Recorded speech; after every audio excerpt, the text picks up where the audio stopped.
definitely something about you really get to know yourself when you're put into those high intensity situations, you know, and that's why I feel there's something in martial arts for everybody. You know, everybody should do martial arts. Maybe obviously not to that level, sure.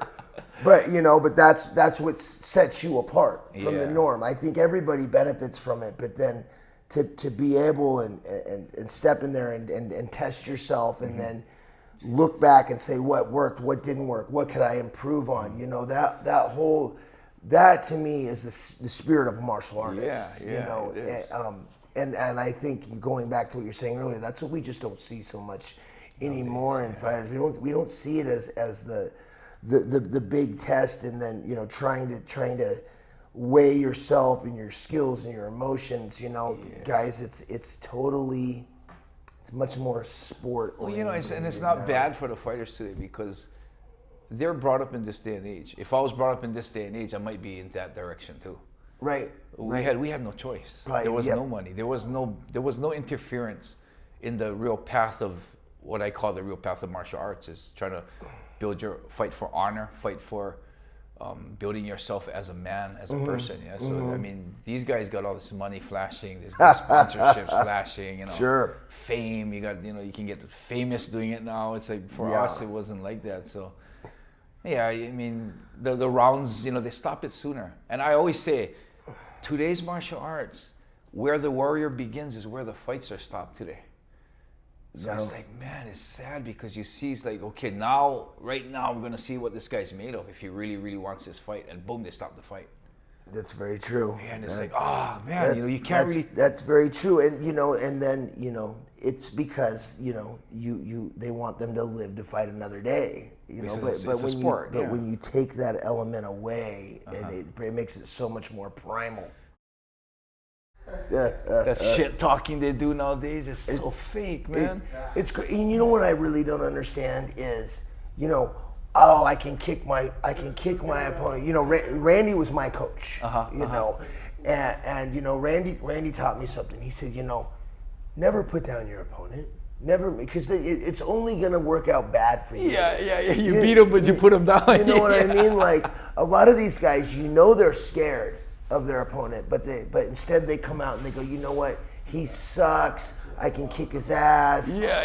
You know, and then what happens? You barely beat him. Yeah. You still won the fight. Maybe you fought your heart out, had a great war, but you barely beat him. So what do they think in America? They think, oh, well, see, he barely beat the guy. He said he sucked, you know? Or worse off, you lose to the guy. You lose. What does that mean about you? Lose to You're the worse guy, than and suck. you just said he sucked. Yeah. I mean, it's a lose-lose. Are we rolling right now? It's a lose-lose situation. Yeah, man. And it's bad when the other fighters try to mimic it because Conor made so much money doing that. You know, I think, you know, I was actually talking, you know, originally fighters were who they were, and now I kind of almost feel like in the sport today, a lot of these young athletes feel like they need to be this character, like they have to be half WWE, half professional athlete, you know, and I don't think it works for everybody. I think you have to be who you are, you know. It's just this day and age, that's what's pulling the fighters out like that. It's pulling it out of the kids, you know. I think because so. They see their proteges, you know, like Conor and all these big guys are doing that, and they're almost pushed. Like Cody Covington too, you know, the way he does it, he looks so. I mean, he's probably a nice guy. Right. He looks like such a dick, you know. But you still got the breath of fresh air. Damian Maia, you got Max Holloway. You know, they don't talk shit. Right. They're real. Max just a thug from Wyanite, man. I remember when he was just a little kid, you know. He's just he lets his hands do his talking, you know, which I respect because I always had a little problem with talking a little mess. Really? You know, I've been known to put my foot in my mouth once or twice. But it wasn't for the show, right? But see, that was the thing. That's who I was. You know, that first season of The Ultimate Fighter. You know, peed on a kid's bed and did some stuff. I remember that. I saw that. Where I came from, you know, I came from the ghetto, you know, and I never had any rules at all, you know. It was wild. It was, you know, it was the streets, you know, and nobody ever taught me right from wrong. I didn't learn a lot until I was on that Ultimate Fighter and got in the house. I learned a lot of life lessons older. That's good. Lessons older, you know. But I think now for a lot of the and I am completely, because of martial arts, you know, it's changed me completely. It's humbled me. Yes. So much, you know, that the things I said in my early 20s I would never say now. And I think I'm sure you could probably agree with that. But I cringe at some of the stuff I hear I did and said, man.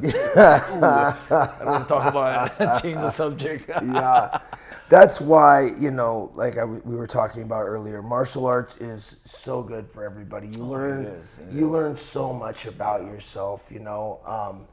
Whether you're putting your life on the line, you know, in the ring or in the cage, or you're just on the jiu-jitsu mat, you know, and you're fighting off a choke. You know, I think everybody should have to fight a rear naked choke at one point in their life. Oh yeah. You know, to learn. I think it makes them a better person.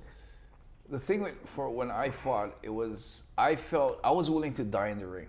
And there's no bullshit, man. Everyone can joke about it, but I trained like that and I fought like that. Right. And the reason being was, people can call it stupid, but the reason being, I saw myself as a man, as you know, a man is someone, the breadwinner of the family, the one who has to defend the wife and kids. Right. You know, and if there's anything that happens, I felt like I was a man that had to come on in front and protect my family. Right. So I felt the stronger and better man that I could become is the more I can help and defend my family. Mm-hmm. And if I died in the ring doing that, I think it's an important thing to die for.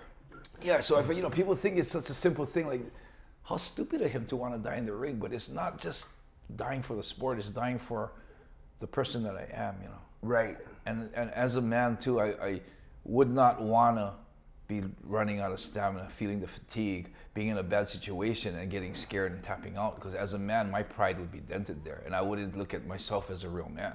Right. And I believe to stand up, if I had, you know, whether I call my family my kids and my wife, or I call my family the boys that I call brothers. Mm-hmm. I mean, if there's a guy that was in trouble with the Yakuza and they're coming at him, I'll stand and take the bullet or the swords or whatever to have for him. Right. As a man, you know, with my pride. For me not to be able to do that, I don't know if I could live with myself. Mm-hmm. I mean, in my book, my first chapter of my book is a story about that. When I was a little kid, there was a older guy that befriended me. And he was about 4 years older than me. He used to take me and kick soccer balls at the Manoa Park. Okay. And then there was a day that he was in, I was in Manoa school, so it was a real calm, you know, it's like a American-Japanese school with a lot of Asians. Mm-hmm. And he was already in Stevenson, Roosevelt area, where the kind of the Hawaiians and a little bit more thug down there. Yeah, the thuggy guys come in. Yeah. So at Manoa Park, there was a day that these three guys came in and found him. And he was a white boy, so, you know, they pick on the young Howley boy. Right. And they start beating him up. And then they beat him up to a point where he's on the ground, and then they find dog shit, and they're putting on his head and rubbing in his hair. And I'm there, like 4 years younger, you know, in that age, you know, I think I was like 12 or something, and they were like in their 16s, 17s. Mm-hmm. And I, right there at that age, I'm there looking at that, and I'm thinking, oh fuck, if I even say anything, these guys are gonna just kick me, beat me up. Right. And the fear didn't allow me to say anything. I stood there and watched. Okay. And dude, till today it hurts. There, you know. Till today it hurts. That story right there, I do see that a lot with people that are new to this martial arts. They come in. A lot of my students, they come in and you know, they give you that they're normal, but you know, deep down inside, you know, there's a reason. There's something in their past that they need to overcome, and that martial arts is the psychology for it, and it helps, you know. So, you know, that story was like never again for you, I'm guessing, right? You were like, never again, you know? And that's the reason I wanted to build who I was. I wanted to build and become a stronger man, so that I would never ever do that in any situation, life or death. Right, and martial arts did that for you. Martial arts did that for me. Yeah, that is phenomenal. So you're doing the bracelets, and you're also doing seminars now. Yeah. After your career, that's for you. That's to give back because martial arts gave you so much. Yes. Or okay. Yes. That's basically all I'm doing it for. Okay. I'm not really thinking of, I get offers for comebacks, but I'm done. You did it, man. You did. You served your time. Yeah. You know what I mean? Like. And the rules don't fit my style, No. I mean, Enson Inoue wouldn't be Enson Inoue if we fought in the day-to-day because all the stuff would be stopped before I even could show who I am. Right. Like the Igor fight. I've seen some of your early, I've seen some of those fights were scary. They're scary to watch now. Well, Going back and you seeing them. Talk, right? But again, it was even in my day. My day was different. You were one before me. You guys were the Pathfinders, and then really the kind of the way I see it was you and Randy. That crew came, and then that's what I saw. I started watching that. There was already a place for fighters in MMA, and then when I came in, all of a sudden there was a reality TV show, and there were stars, You were on the TOF, and so then awesome. all of a sudden people knew fighters, and it just changed completely. Yeah. So definitely a different thing. How many seminars are you doing? Are you doing lots? You traveling around the world? I do about 4 or 5 a year. 4 or 5 a year? Yeah. Okay. Yeah. Do you go to the same places, or you mix it just up? 2 of them is Pennsylvania in Berwick. Okay. That's the one I do every year, and also Toronto. Toronto. That's for sure. Okay. Well, actually, not really Toronto. From Toronto, I drive to Kingston. Which is about 3 hours away. Okay. Yeah, so that's the 2 that's always set every year. It's been like 3 or 4 years in a row. Right? Okay, Yeah. right on. Other than that, it's all random. Right on. And then other than that, are you active in martial arts in the gym much? Well, no, not really. Not really? I don't know, man. Chris, I think I got burnt out. After all the training and everything, after I retired, I just didn't want to do anything. Even the teaching, I was just tired of doing that. I had my students, all my gyms are run by my students. Okay. And I don't know, I just felt like I was done with that chapter and moved on. The only reason why I'm back into it now and why I'm back in shape is because of my girl. She's 20 years younger than me. Okay. She's like in that process of chasing that dream. Okay. And I'm in that where I'm done and went through all that. So it's kind of a neat thing, Okay, so wait, we got to hear a little more about this story. Yeah. What's going on? Tell me about your girl. I met her in New Zealand. Okay. Because she was a fight report announcer. Okay. And when had Tahuna, had Mark Hunt, had me, and some of the local fighters, Jason Suddy, Anderson, those guys. So she had a list of the known fighters that she had to interview. Okay. And I was just one of the guys that she had to interview. Okay. And I don't know what happened. We kind of hit it off. I got her business card. We started exchanging emails and talking, and just one thing led to another. I wasn't looking for a girlfriend. I was on the hunt for just the easy thing. Just enjoying my life, right. just no relationship. Any girl that wanted a relationship, I was like, okay, I'm not gonna, next girl, Right. Yeah, I was in that stage, so it was good. It was real good for me because I was in the midst of, that's right after I got arrested in Japan, went to jail for marijuana. That's right. Yeah, and then it was like, had a grow going and, doing all this crazy shit, mingling with the Yakuza a lot. I mean, I was actually a big mediator for Yakuza. Okay. Because of my fighting. Because everybody knows you. Yeah. Everybody in Japan knows you. And they all respected me. I had a real good reputation where the man of honor, yeah. So they would come to me with problems. So you did like thug arbitration? Yeah, I did. Yeah, well, the arbitration goes where you sit 2 sides down. And I'm kind of like the one they're kind of griping to. Right. And I make a decision on what I think is right and wrong. Okay. So like I said earlier, if there's a $100,000 problem where these guys don't want to pay, I recommend that they pay. And so far, there's never been a time where they said, fuck you, Enson. You're wrong. We don't want to pay. They pay. And then this side, from their thank you, give me 50%. Now, how how do you fall into this career field? I mean, obviously, you're known well, in Japan. You're a legend. Your fights, everybody's seen. But still, that doesn't. I mean, how did you? What made them decide that you had the personality? Well, my fight style, my fight style and the things I said in the fights. I guess I think a big thing is the how deep I took the fighting, like the honor and the willingness to die in the ring. And I think they saw that it wasn't just talk. They saw talk. that level of respect. Yeah. So what happens is, back in the day, we were like every Friday, Saturday, we were on Roppongi all night partying, and that's where all the underground people are. Right. Going to all the plush clubs because all the owners were fans, so they would let us into the VIP rooms. And that's where all those high up guys would be. Okay. And they all wanted to be friends because I guess, like, you got fighters like Masato, which all the girls would scream for. I would walk in the arena and see Masato walk in and all the girls screaming his name. And I walk in and it's like the girls, it's like the boyfriends and the freaking gangsters. And it's like, at the time I was like, God, that's kind of fucked, man. But now I realize that girl fans will disappear when you retire, but the guy fans stay with you forever. Right. Yeah, so that's where I had that respect from those guys. And then at the nightclubs, I mingled and got to know all of them. Right. And they all wanted to be close to me, even till today. So I got to be good friends with all of them. And so when when this guys have problems with these guys, they know we all know each other. It's not the end. And they ask me, and so they ask the guys who can't get the money from these guys, they call me, I call them. Because you have the mutual respect for both of them, so that what he says, we'll agree with that. We don't agree with you, but we'll agree with what he says. Yeah, so I would listen to both sides and mediate.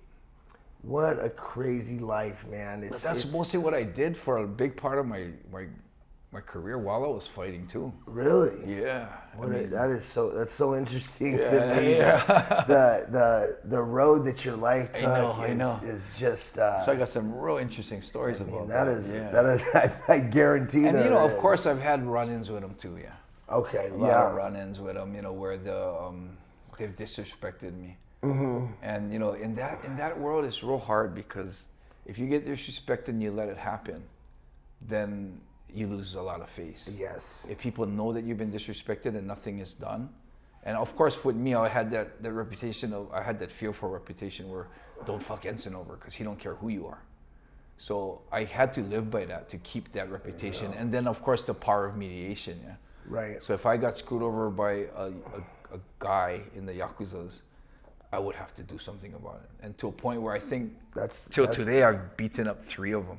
Pretty bad. Right. Where of course now the higher ups have a face to keep now. If I beat up one of their guys, they got to come out and do something to me. Yeah. There's an order of operations. But There's I always was good because a very simple example was a guy who kind of backstabbed me and started running from me. Right. I caught him at a party. I knew where party he was. I sent some of the guys to grab him out of the party. Yikes. Beat him up in a park, and as I was beating him up, because I knew where he was and the word was out that I was going to go get him, the underworld grapevine travels real fast. Yeah. Yeah. So they had. I've learned that lesson the hard way. Oh, really? Yeah. Oh, yeah. And they had 3 guys coming down to the park already, higher up guys. And as in the midst of the beating, they came in, and they, of course, had to have face, and they come and aggressed me. My guys held them back. And this is where it gets real fine, where I got lucky, where my words and my choices of what to say was perfect. Because I told my guys, let them go, man. I said, I got just one thing to say to them, and if they don't like it, then whatever they want to do, I'm ready to die tonight. And they let them go. They came up and they were all pissed off, like little gorillas. They came through the bushes because in the park, and they came right through the bushes. Yeah.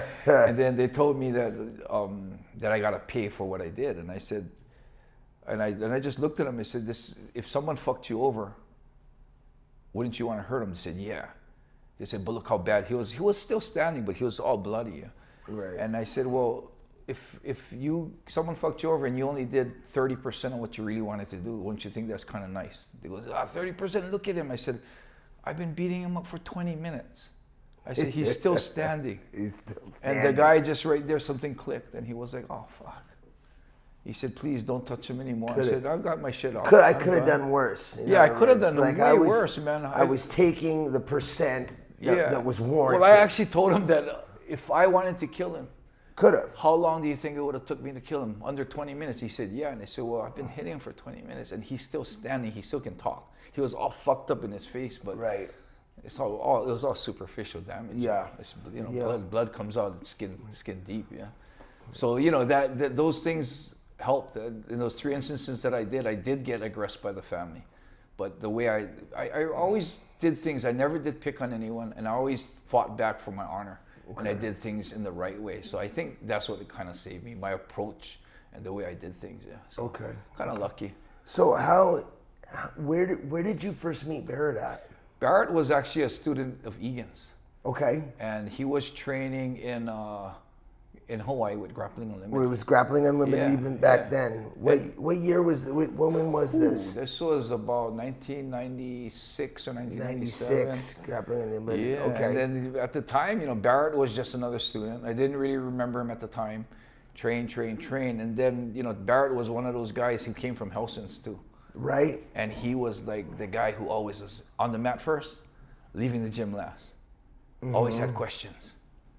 And he was always just in living jiu-jitsu. And I remember him like that. And I remember his even when I used to come in from Japan and he was still at Egan's and I used to train and go hardcore. He would be one of the guys wanting to come and spar. Yeah, and it was a big joke in the Grappling Unlimited where I would come in the gym and half the guys would get up and leave. Yeah. Oh, fuck, Enson's here, you know. Right. But Barrett was one of the guys who stayed. In fact, one of the guys who wanted to spar with me all the time. Wow. And he actually came up to Japan for a couple of years. I think that's where he met his wife. Okay. But he came up to Japan. I put him in one of the dorms by my gym. Okay. And he trained with us in Japan for a couple of years. Yeah. Really? Yeah. Oh, wow. So we created a real good bond, you know. He calls me his instructor, but to be honest about everything, I think Egan is his instructor. But I was just the guy on the side that, you know, helped him out in some spots and trained with him. And when he came to Japan, I helped him out with the MMA stuff. Because he was more pure jiu-jitsu. So he was straight, he went from Helsinki to Egan, all jiu-jitsu. Yeah. Then it wasn't until he went to Japan that he started fighting. Yeah, well, I think he started training with Egan in the MMA. Okay. But then he kind of wanted to further it and came to Japan and stayed with me in Japan. Right. Yeah. Right. And I think, you know, your style is definitely a little bit more MMA orientated or old school. It's very heavy, it's very aggressive. Yeah, it's not too fancy. I wouldn't call it like a competition jiu-jitsu. Yeah, no. It's like I'm gonna smash you. Yeah, it's more the weight. Yeah, more the which I think is more applicable. More basics. To even the seminar is gonna be a lot of basics. Yeah. Hey, basics win fights. Yeah, basics I work. think so. You the know? Basic points. Like people will forget a lot of the basic techniques because there's so much more to flashy stuff to learn. Like us before, in our day was so basic that, you know, like I'm gonna start off the seminar tomorrow with a triangle. Oh, right. And there's a lot of points I even see today on the UFC that people thinking the best part of the triangle is putting the foot behind the knee, which isn't. Right. It's just such a deceptive thing. Yeah, you know, I mean, and I don't want to talk, you know, but you get the Eddie Bravos and Joe Rogan, obviously nowadays, you know, he helps, you know, with all the, here's the crazy twister move, you know. Yeah. How many finishes from a twister have you seen? Yeah, you know, how many triangle finishes have you seen, right? Yeah. Or mount punches, yeah. Or mount, back chokes, yeah. There's no better than submitting somebody from punching them in the face, right? Because I was able to control position. You know what happened to, you know, being heavy on top and just holding a good position and hitting a guy. I think it's definitely something they've got away from. That's such an alpha thing though. Yeah, it's such a good feeling. Yeah, to be on top of a guy in total control and seeing that fear and that desire to quit just start formulating in his eyes, man. Isn't that just such you know, if I have the choice, if I'm in mount, I'm not taking the armbar. Yeah. Even if I know the armbar is there. Yeah. I'm thinking about all the suffering I went through, all the dieting, and the diet and the weight cut. I'm gonna take it out on your face. This is my chance for sure. For sure. Well, man, that was an interesting interview. That was great. Yeah, we could go on forever. We could. Man. We really could. We got some good shit to talk about. Your stories are so much, man, too much. I'm really excited to have you back. Yeah. Really excited for the seminar tomorrow. Yeah, me too, man. It's an honor. You know, since I've been here at Arena, I guess it's been at least 3 or 4 years now that I've been training under Barrett, you know, and So to have that lineage of having you come out, we've got your seminar, we've got promotions, we've got the barbecue. There's a lot of stuff It's just a really cool weekend, man. I'm really grateful to hear it. I'm looking forward to it. Thank you. All right, always nice talking to you.